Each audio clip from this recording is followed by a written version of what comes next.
बच्चों, पिछले वीडियो में हमने बताया था भारत एक विविधता का देश है। भारत में विभिन्न तरह की धार्मिक, आर्थिक, सामाजिक, राजनीतिक विभिन्न तरह की असमानताएं पाई जाती है। इसलिए भारत को एक विविधता का देश कहा जाता है। भारत में विविधताओं का देश है। हम विभिन्न भाषाएं बोलते हैं, विभिन्न प्रकार का खाना खाते हैं, अलग अलग त्यौहार मनाते हैं। अर्थात बच्चों, भारत में विभिन्न राज्यों में अलग अलग संस्कृति है, अलग अलग त्यौहार है, विभिन्न तरह का खाना है और भिन्न भिन्न धर्मों का पालन करते हैं। लेकिन गहराई से सोचे तो वास्तव में हम एक ही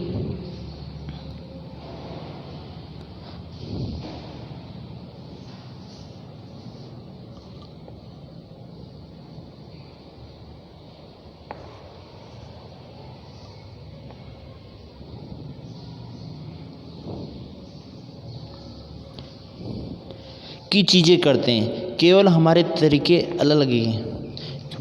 भारत में मैंने बताया था आपको पिछले वीडियो में, भारत में विभिन्न धर्मों के लोग रहते हैं, लेकिन भारत विविधताओं में एकता भारत देश की एक प्रमुख विशेषताएं हैं।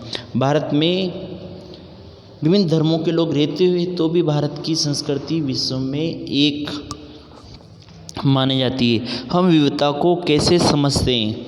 करीब 200 वर्ष पहले जब रेल, हवाई जहाज, बस और कार हमारे जीवन का हिस्सा नहीं थे, तब भी लोग संसार के एक भाग से दूसरे भाग की यात्रा करते थे।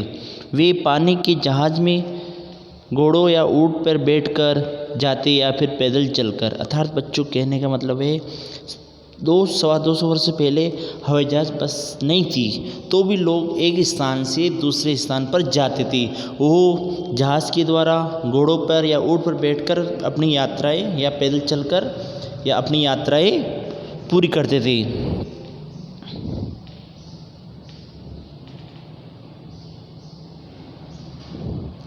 अक्सर ये यात्राएं खेती और बसने के लिए, नई ज़मीन तलाशने में या फिर व्यापार के लिए की जाती थी।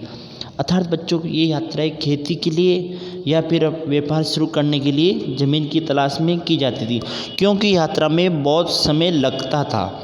इसलिए लोग नई जगह पर अक्सर काफ़ी लंबे समय तक ठहर जाते थे, क्योंकि बच्चों एक स्थान पर दूसरे स्थान पर जाने का बहुत समय लगता था, इसलिए वो वहीं उसी जगह पर बस जाते थे।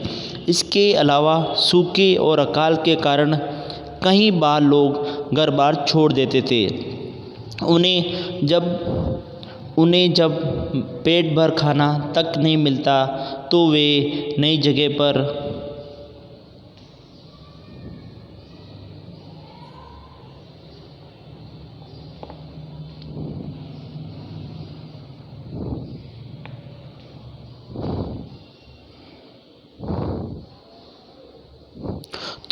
जगह पर जाकर बस जाते थे। कुछ लोग काम की तलाश में और कुछ युद्ध के कारण घर छोड़ देते थे। लोग जब नई जगह में बसना शुरू करते तो उनके रहन सहन में थोड़ा बदलाव आ जाता था। कुछ चीज़ें वे नई जगह की अपना लेते थे, कुछ चीज़ों में वे पुराने डर्रे पर ही चलते रहते थे। इस तरह उनकी भाषा, भोजन, संगीत, धर्म आदि में नए पुराने का मिश्रण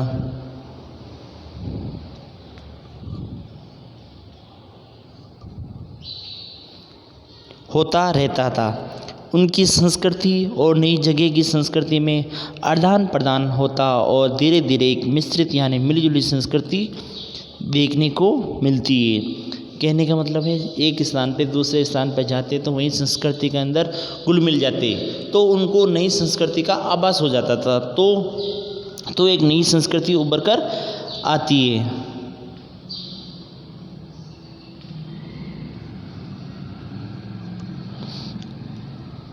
अगर अलग अलग क्षेत्रों का इतिहास देखें तो हमें पता चलेगा कि किस तरह विभिन्न सांस्कृतिक प्रभावों ने वहाँ के जीवन और संस्कृति को आकार देने में योगदान किया है। इस तरह कई क्षेत्र में अपने विशिष्ट इतिहास के कारण विविधता संपन्न हो जाते थे।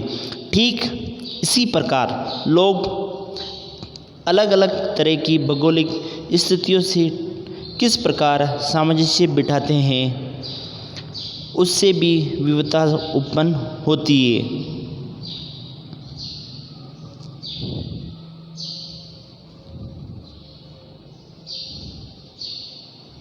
उदाहरण के लिए समुद्र के पास रहने में और पहाड़ी इलाकों में रहने में बड़ा फर्क है।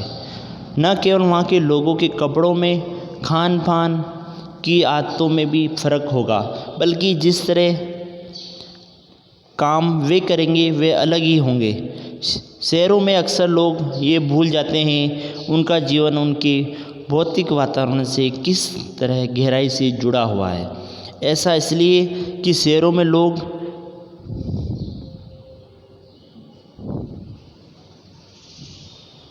विरले ही अपनी सब्जी या अनाज उगाते हैं, वे इन चीज़ों के बाज़ार पर ही निर्भर रहते हैं। अर्थात बच्चों, भारत एक कृषि प्रधान देश है।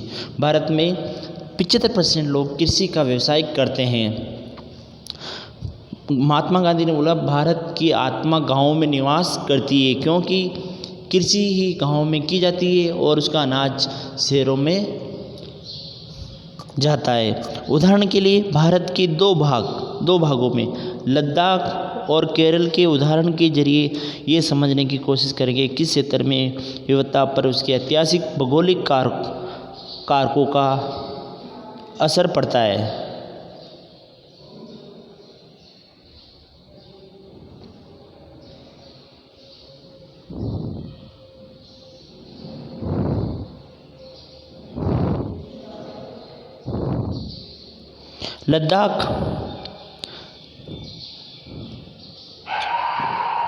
लद्दाख जम्मू कश्मीर के पूर्वी हिस्से में पहाड़ियों में बसा हुआ एक रेगिस्तानी इलाका है।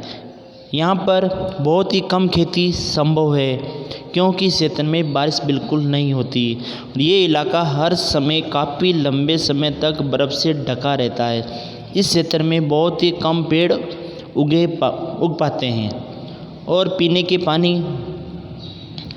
के पानी के लिए लोग गर्मी के महीनों में पिघलने वाली बर्फ़ पर निर्भर करते हैं। अर्थात बच्चों, जम्मू कश्मीर में लद्दाख का एक जगह हिस्सा है जहाँ पर बर्फ़ से ढकी रहती है, पानी की बहुत कमी है। बर्फ़ से जो गर्मियों के मौसम पिघलती है, वो उसी पानी का वह उपयोग करते हैं। यहाँ के लोग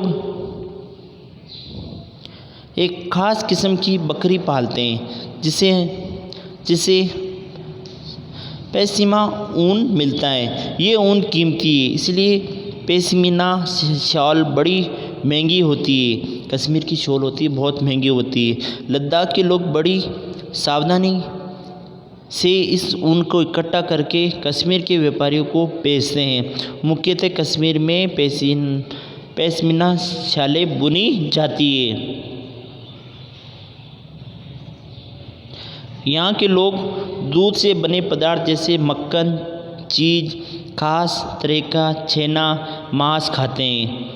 हर एक परिवार के पास कुछ गाय व बकरी व याक होती है। यहाँ के लोगों का रहन सहन अलग होता है। यहाँ के लोग दूध से बने पदार्थ जैसे मक्खन, चीज़, मांस खाते हैं। इसके हर एक प्रत्येक परिवार के पास गाय, बकरी व याक अपना पालन पोषण करते हैं। रेगिस्तान होने का ये मतलब नहीं कि व्यापारी यहाँ आने के लिए आकर्षित नहीं हुए हैं।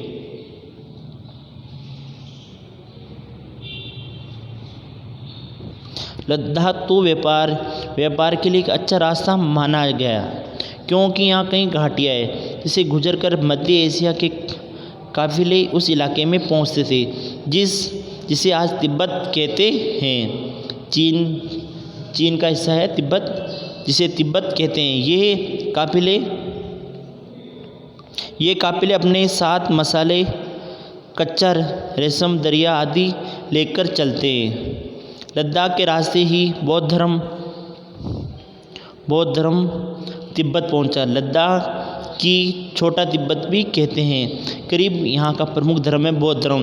करीब 400 वर्ष पहले यहाँ पर लोगों का इस्लाम धर्म से परिचय हुआ।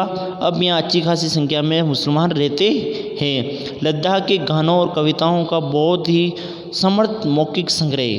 तिब्बत का ग्रंथ केसर सागा लद्दाख में काफ़ी प्रचलित हैं। उनके स्थानीय रूप से मुसलमान और बौद्ध धर्म दोनों धर्मों के लोग गाते हैं, उस पर नाटक खेलते हैं।